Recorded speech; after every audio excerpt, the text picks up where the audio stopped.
First of all, most importantly, how are you feeling? How's everything going? I'm doing good. Thank you, Jeff. I appreciate you asking. Doing good. Thank you. Good.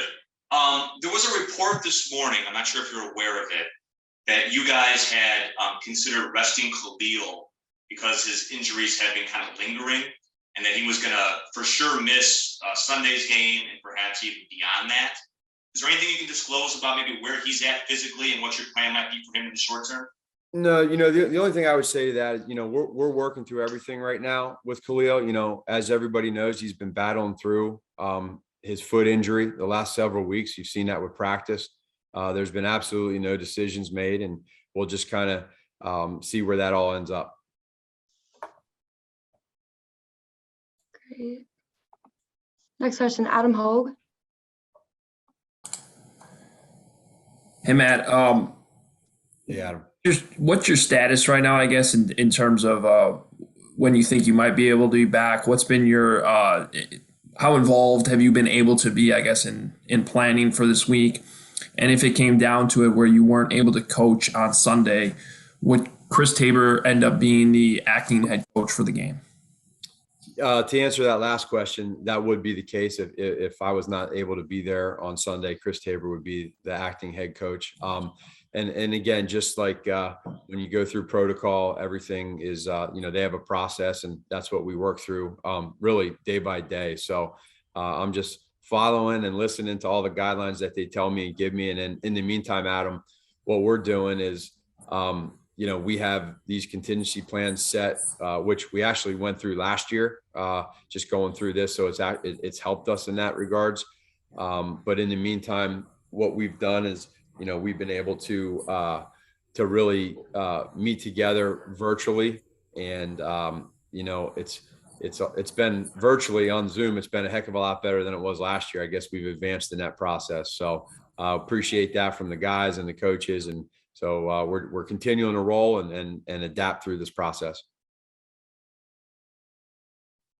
Great. Jason, you want to try again?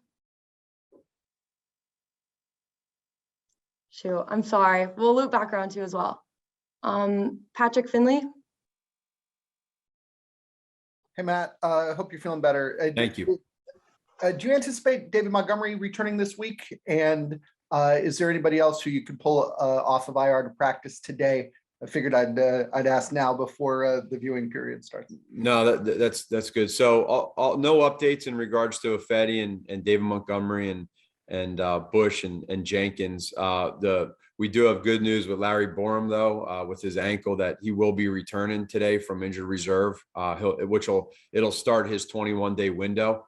And I think it's a really good thing, considering, what he's been through these last several weeks, and he's worked hard to get to this point. So that'll be great to be able to get him back out there, but no updates with those other guys. Everybody's still in IR. Is it realistic to expect Borum to play his way into game shape in 3 days, or do you think that it's more of a long-term project there? I think that's one of the things that will be good for us to be able to evaluate and see where he's at, both mentally and physically. I thought that Larry has done a great job when given the opportunity to go in there and play. He's done a really good job of showing what he can do.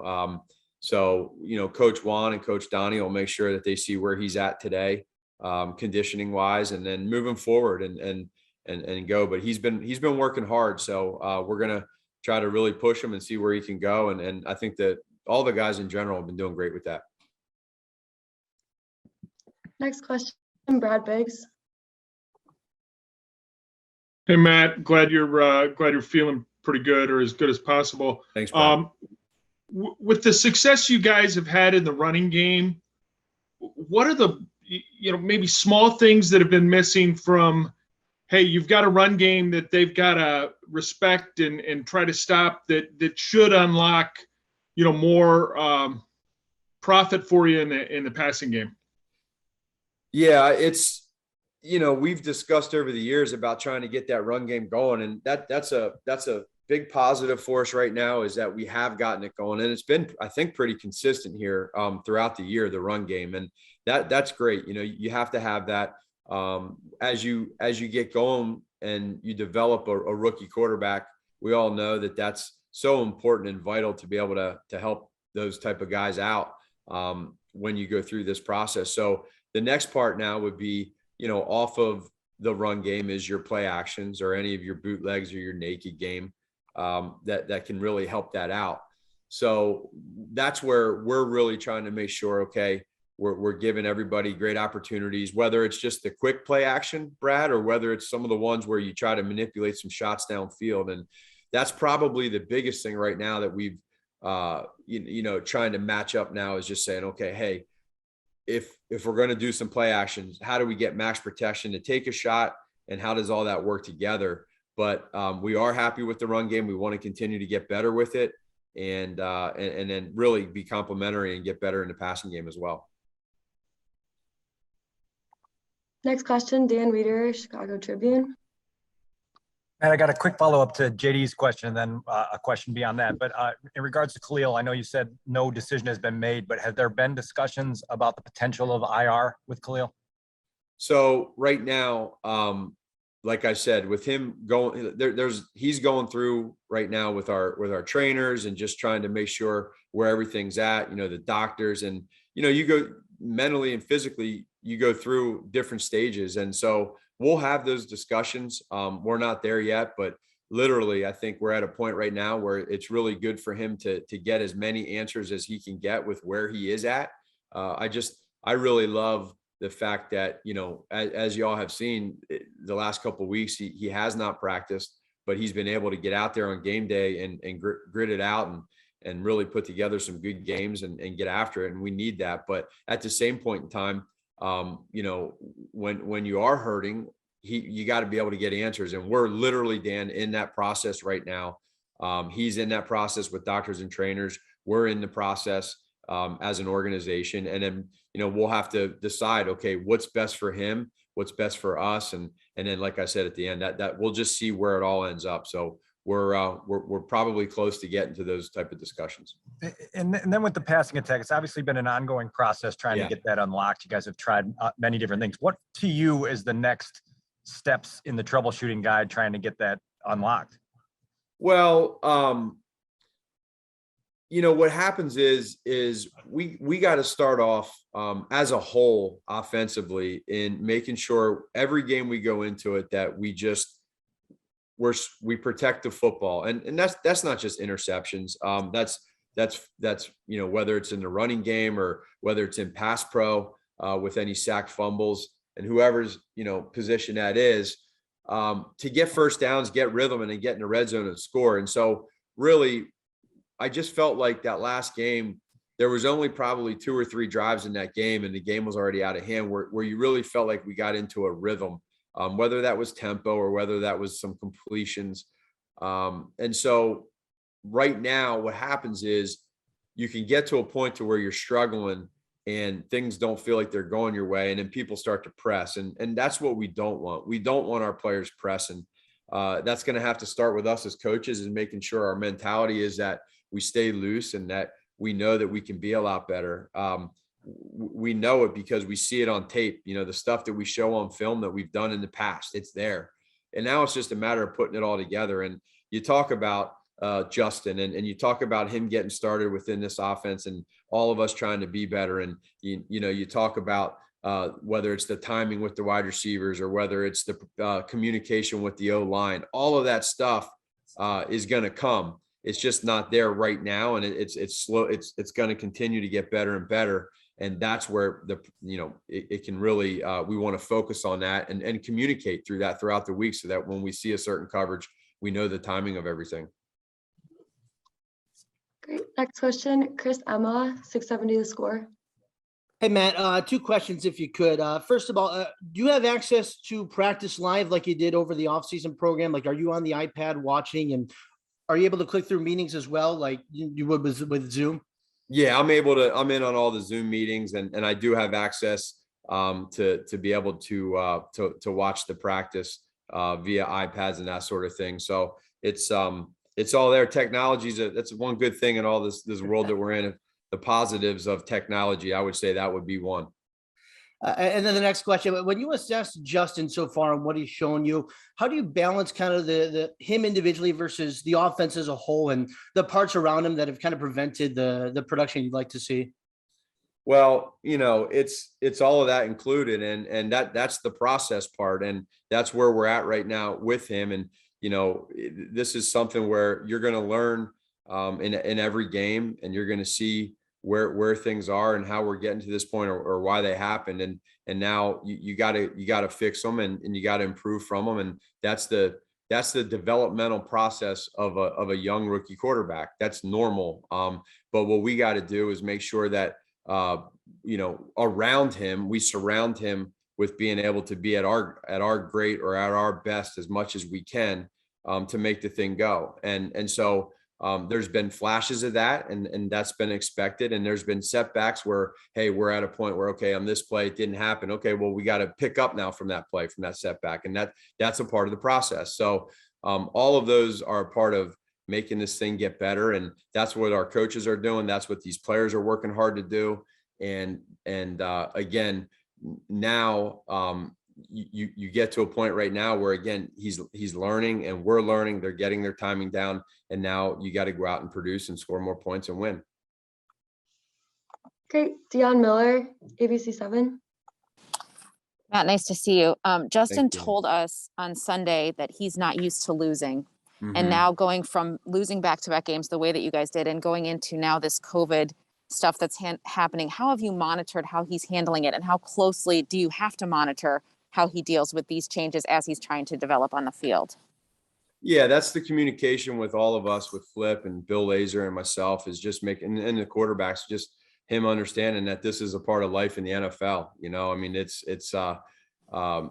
is a league where you have to make sure that every single week you're on your A game at all times. And it doesn't matter who you play. It doesn't matter what week you are. It just matters that you go out there and perform. And then whatever happens throughout the week. I mean, every other team is dealing with this stuff right now. You see it. And so that's, again, a part of his developmental process. That would be probably more of the mental side. So he's done great with that.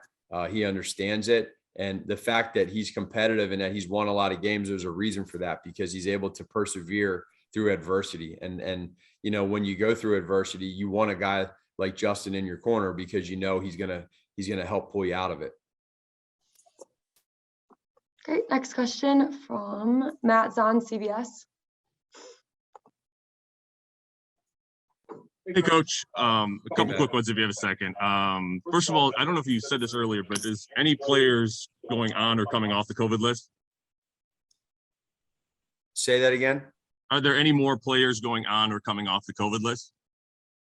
So again, no updates from the COVID list. So that would what I can tell you is that yesterday, and the good news is that from yesterday, we did not have any more anybody going on from yesterday. So that's good, and that's a good thing. But no changes otherwise from that. Okay, and then the other thing I was wondering, just what are some of the challenges that come with not being able to be here in person? I know you said you got to watch practice, via iPad, but I'm sure it's not the same. Yeah, no, that part's not the same. We'll be able to see it like we do after practice, when you're able to watch it from like at what every other coach does on tape. But going through the virtual side of it with the meetings, it reminds you a lot of last year, and we are a lot better at how we use it, and just some of the glitches that we used to run into before. But for the most part, this is why I think it's very important to, when you have your staff that you believe in, and that you've gone through this, you've prepared. Last year, we had to prepare for these type of situations. So there was no surprises. We knew what the plan was going into it, if this was the case for a lot of different people. And so now, again, just like when there's an injury, it's the next man up, and that's where we're at. And I have a lot of belief and faith and trust in the players and coaches, while I'm not there in person. Great. Next question, Mike Berman, NBC5. Hey, Matt, when is just for clarification, when is the earliest you could be here? I don't know that. I don't know. That's something that I think it's probably fluid to answer that. But I have, that's something that all I want to do is make sure each day I'm doing everything that they tell me to do.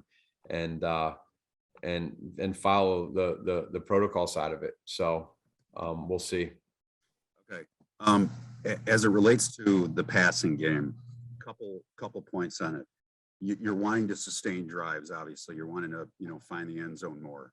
How borderline impossible is that to do when you're last in the league in passing yards? And building off that, how much of an effect do you think Justin not taking all those first team reps during training camp has now with the passing game? Well, we understand that we want to be a heck of a lot better and be able to be more explosive and have bigger plays that we haven't produced as much right now, that will help you get in the end zone and score those points. And however that comes, whether it's a long run or a long pass, we really don't care. Or if it's a 15-play drive that ends in 7 points, great.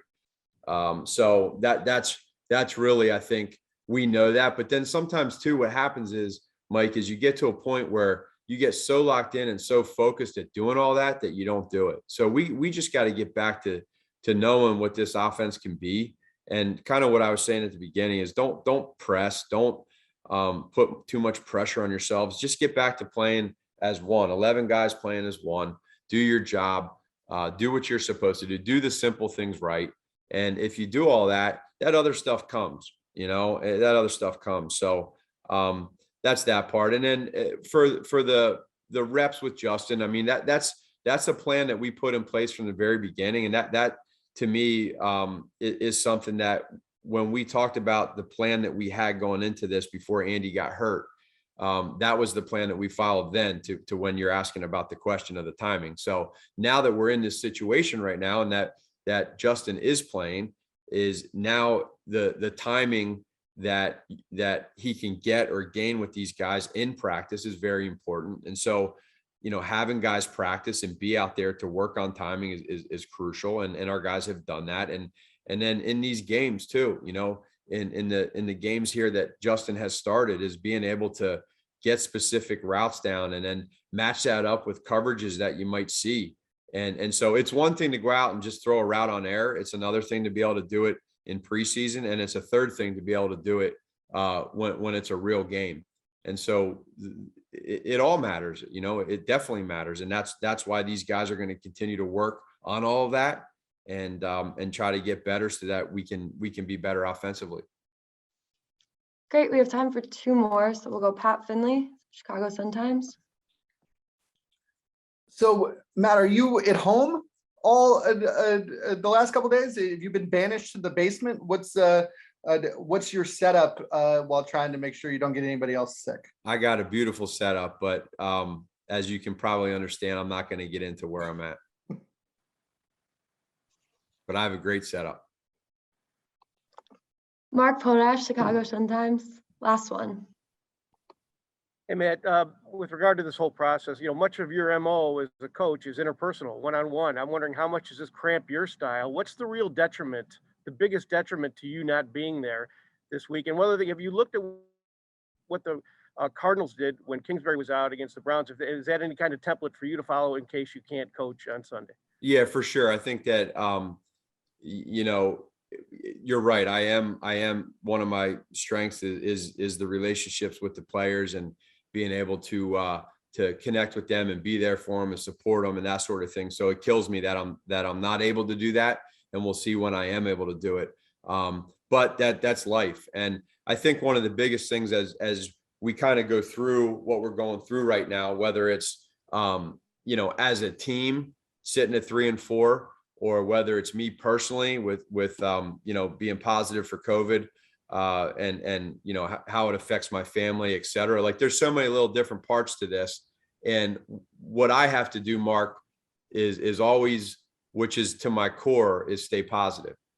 And when you stay positive, it makes things a lot easier. And it also helps others out. And I'm just not a guy that gets real negative. I'm not a guy that just gets into these funks where I can't pull out. That's not me. That's not how I roll.